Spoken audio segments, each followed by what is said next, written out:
hindi lang stroke ang dahilan kung bakit nagkakaroon ng facial paralysis. Namiss niyo ba ako? Ako, namiss ko kayo.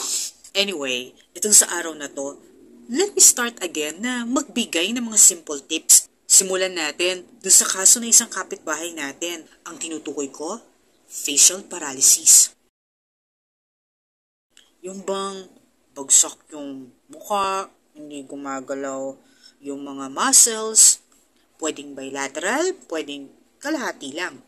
Paano nga ba nagkakaroon ng facial paralysis? Una-una, pwede itong congenital. Ibig sabihin, bata ka pa lang, pinanganak ka ng may facial paralysis. Pangalawa, pwedeng trauma. Yung bang nagkaroon ka ng direct blow dito sa parting ito, maaring pati yung facial nerve ay maapektuhan.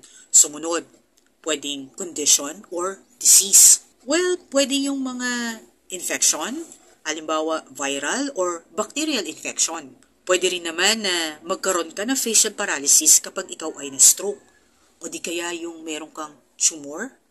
Pwede rin naman na yung kondisyon na tinatawag na Bell's palsy. Yan yung pinaka-common na alam natin.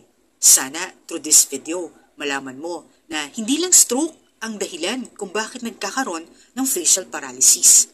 Okay? Bye!